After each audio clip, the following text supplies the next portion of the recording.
silencio te invade. Bienvenidos a Tinta de Escritores, espacio que se emite regularmente desde la librería y Centro Cultural Mundos Invisibles. Mi nombre es Daniel Fernández Corch y quien me acompaña el día de hoy es Lía Schenk. Lía, gusto que estés hoy aquí conmigo. Encantada, muchísimas gracias por la invitación, estar contigo y en este lugar es un placer. Bueno, muchas gracias. Lía además es docente, es psicóloga social y tiene una vasta carrera literaria donde tú te mueves con dos tipos de publicaciones, para jóvenes y también para adultos. Solo por citar algunas, porque son muchas las publicaciones, tenemos El retorno de los nómades, libro que he disfrutado, sí, que es un tratado poético acerca del ser humano. Y también tenés Crónicas nómades, sí, ¿no? Que eso trata sobre tu vida, tu experiencia, tus viajes, sí, tanto aquí en nuestro territorio como en el exterior. Y en medio tienes todos estos libros de literatura juvenil como el que vamos a hablar. El avión aterriza donde puede, Los poemas de Timotea, Un nido para Fito y Pueblo Chico, ¿no? Del 2009, el que ganó el primer premio del MEC. sí. Lo interesante en todo esto es que tú, hay mucha coherencia entre tu vida, tu compromiso en cuanto a lo cultural y lo que escribes, porque hay una gran conexión. Creo que, corregime si me equivoco, esta pasión por escribir, por lo literario comienza cuando cuando ejercías docencia y viajabas desde Juan Lacase, una escuela rural, ¿es así? Sí, ¿O puede ser? Trabajé en una escuela rural, sí. Uno empieza a escribir por motivos extraños a veces.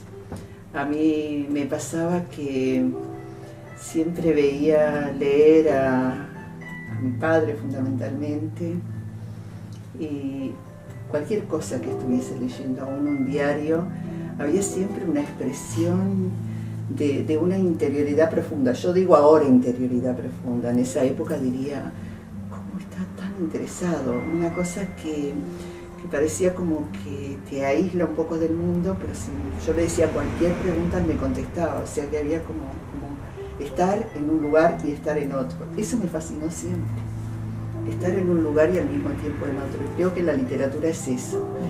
Y yo recuerdo la primera vez que, como yo vivía en un espacio medio campesino a la entrada del pueblo, mi madre estaba aporcando maníes, que es ponerle tierra para que los maníes vayan extendiéndose por los surcos. Y yo fui con un papelito chiquito y dije, mamá, escribí un poema, pero era muy chica, yo tendría 6 años. Y a mí lo que me marcó para seguir escribiendo es que mi madre dejó la azada, dejó de hacer lo que estaba haciendo, me dijo, léemelo. Y yo se lo leí, y fue mi primer acto de comunicación profunda. Y ahí entendí cosas que después, según lo que tú dices, creo que me determinó mucho mi ser docente, porque creo que cuando un niño pregunta o quiere indagar, de alguna manera, y siempre que se pueda, hay que dejar de hacer lo que uno está haciendo, porque ahí hay algo. Yo no sé qué me hubiera pasado a mí si mi mamá me hubiera dicho, bueno, espera que termine el surco. Tal vez me hubiera pasado lo mismo, ¿verdad? Y yo hubiera podido entender que a veces las cosas no son exactamente en el momento que uno quiere. Esas cosas me marcaron. Creo que, bueno, no sabemos, pero ese hecho fue fundamental en tu vida. Por eso lo recuerdo. Claro Siempre que sí. se dice que lo que uno recuerda, más allá, Sí, sí. que con el tiempo se alteren o distorsionen algunas cosas, ahí hay algo, ¿no? Claro que sí. Hoy vamos a hablar sobre La Turbonada. Bueno, La Turbonada es una novela juvenil, todo lo que sucede allí gira en torno a las vivencias de un adolescente, 13 años, y no sé si es casualidad o no, pero también son 13 capítulos. eso me di cuenta después. Yo siempre digo que hay cosas que me doy cuenta después, y no sé por qué, pero es así. Esta novela donde Franco vive realmente una turbonada, no solamente el aspecto externo, Sí. sino que también tú vas relatando cómo su vida Sí. es una turbonada. ¿Eh? Así que contame cómo se originó el tema de esta novela. ¿Es sobre algo real? ¿Lo ficcionaste? Yo creo que siempre la literatura está basada en lo real, ¿no? Creo que en los últimos años el término turbonada, tornado, Cada vez más frecuente. andaban y bueno, y nos pasaron cosas, a mí en las ciudades nos pasaban cosas, viene una turbonada, una cosa como, y por ahí creo que yo estaba bastante impresionada con esos fenómenos. Pero lo que me pasó puntualmente con la novela es que a veces me pasa eso, que suele aparecerme un personaje, como que me voy como encariñando con un personaje que lo voy sintiendo, lo voy imaginando. En este caso era Franco, un chico de clase media. Para mí era muy difícil porque era de clase media alta, que yo no tengo tanto contacto, una manera de vivir a la cual accedo por referencias, no por experiencia, con un léxico que tuve que investigar mucho. En fin, yo sabía su mundo interior, pero no sabía las circunstancias, hasta que las circunstancias se fueron revelando, ¿no? Sí, y la historia comienza con gran fuerza, además. Además, el escenario planteado es el típico adolescente enfrentándose al mundo, a una realidad que no le interesa y a punto de perder el año, ¿no? con varias materias para irse de examen. Creo que es una situación bastante común a la que los adolescentes tienen que enfrentar en ese reto a la vida, que quizás muchos no tengan muy claro como le sucede a Franco. Y resaltas algo muy interesante, porque Franco tiene un gran gusto por la mitología griega, Sí. que está presente en todo el libro, Sí. Dando una enseñanza paralela a todo lo que ocurre. Así que bueno, ¿cómo fue esa conexión que hiciste con la mitología griega en el libro? Bueno, creo que la sabiduría de la mitología griega, en una cosa fantástica, llega al estudiante, llega en el liceo, no es una cuestión que uno hable de los griegos y estén lejísimos. Hay como el mito de Pandora, la esperanza que último que se pierde, digamos, hay como hitos en la mitología griega. Y justo como en la turbonada se queda sin internet, sin conexión y sin comunicaciones cotidianas, y la profesora de literatura le había regalado ese libro y él estaba un poco enamorado de la profesora de literatura, es que ahí empieza a descubrir lo que había estado un poco descubriendo en ese módulo de mitos griegos, ¿no? Ahí también me parece que hay un nexo con la literatura. Uno llega si hay alguien que te despierta algo en relación a la literatura. Por eso dice Daniel Pennac que leer no es un verbo que admita imperativos, ¿no? Tú puedes decir lee, pero eso no es leer. Leer es querer entrar al libro, y él entra al libro. Y ahí empieza a ser como un paralelo, pero si a mí me pasa esto, si yo soy Ulises desafiando los vientos, y a mí... Es decir, todo ese tipo de cosas me fue resultando interesante ver que se puede aprender también de otros, aun cuando los otros son personajes. Y a mí en lo personal me ha pasado mucho también eso. Es interesante cómo manejas, cómo triangulas la situación en algo sonoro, lo que sucede con un ritmo musical. Porque la turbonada, el apellido de la profesora que tú nombrás, Jessica Boom Boom. Jessica Boom Boom. Pero lo que él más quiere es hacer música, Franco. Sí. Y lo que le gusta tocar es la batería. O sea que hay un ritmo implícito en la obra. Me parece interesante. No lo había percibido, pero es una lectura que creo que acompaña los sucesos, el desarrollo de la novela. Qué lindo. Además, me llamó la atención cómo utilizaste elementos externos y los introducís a la historia para contarla y bueno, y que además tus lectores adolescentes se sientan identificados con su propia realidad. porque nombras películas como Crepúsculo, Claro. ¿no? Cuya protagonista Christine, ¿cómo es el apellido? Sí, no, en este momento no sé si me animo a pronunciarlo. Stewart, Kristen Stewart. Por eso te iba a Kristen decir, Stewart. no sé si lo pronuncio bien. Claro, esa película Que es, está muy focalizada. Tiene también. algo parecido a Jessica Boom Boom. También, sí. Gravedad con Sandra Bullock. Bueno, también. la burbujita y esa Sí. cosa encerrada. Pero bueno, son todos elementos que se relacionan y bueno, y hacen, creo que más pronta esa llegada, la aceptación de esa lectura, ¿no? Yo creo que hay que ver lo que los chicos ven, hay que leer lo que los chicos leen. Pero tú investigas o además te gusta. Yo miro, porque esa, por ejemplo, de Gravedad es tremendo, y ese encierro y esta cosa de estar... Claro, que eso es lo que le pasa a Franco también. Sí, claro, En porque algún son momento. metáforas, ¿no? Uno intenta a través de la metáfora también descubrir, poner letra a lo que a uno le pasa.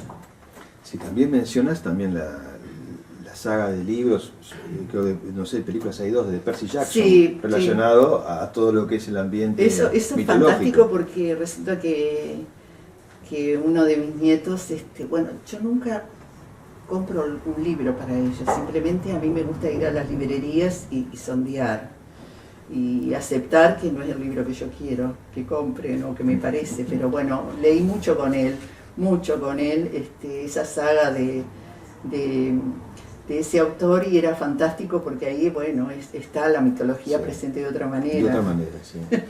Aprendí mucho. Sí, bueno, pero es una buena conexión. Y lo mismo lo que tú haces, porque la mitología griega está presente en todo el libro, Sí. con muchas referencias. Incluso hay una manera muy sutil que tú tratás el tema de la inmortalidad. Claro. Que él se lo plantea en forma muy profunda, es algo que no es un tema importante para el mundo adolescente, y lo manejas muy bien. Está bien expuesto. Sí, pero es a través de, justamente, porque una de las cosas difíciles creo que la pude resolver también incluyendo personajes que yo desde mi experiencia no tenía más cercano, como esa mujer que mientras pasa el trapito Sí, habla y habla sí, y sí, habla, sí, sí. y se vengo de un velorio. Es así. Y con él, y los mitos griegos llegan también a esas personas. A su esposo, que es el jardinero, le cuenta Claro. quién era Prometeo. Sí. Bueno, pero ahí establece una buena comunicación. Porque la novela, para hacer una síntesis de las cosas importantes que el lector va a ir encontrando, es, por ejemplo, el año de estudio complicado Sí. de Franco.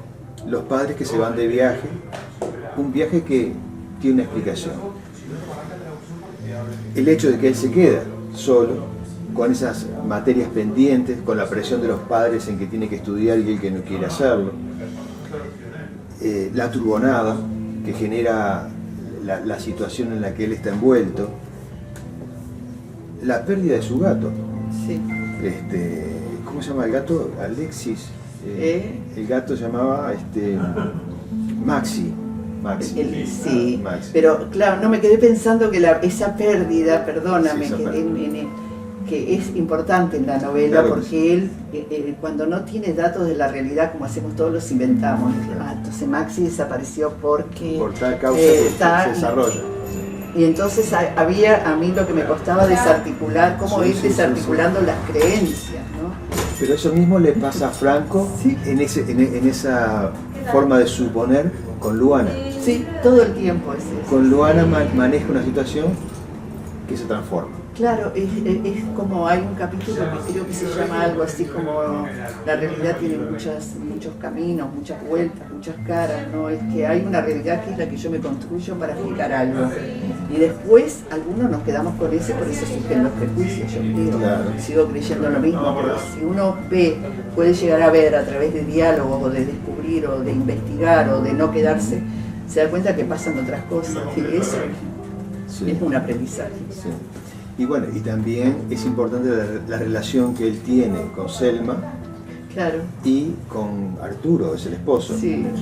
Y cómo va cambiando el enfoque de él hacia una persona con la que no había tenido mucho contacto. Como Arturo es el esposo de Selma, que son los caseros Sí. que viven con él. Sí, a mí me encantaron esos personajes, encontrarlos, Sí. porque hay algo que yo creo es que las personas no podemos comunicarnos más allá de los ámbitos culturales, económicos, políticos que transitemos, que hay algo que es universal.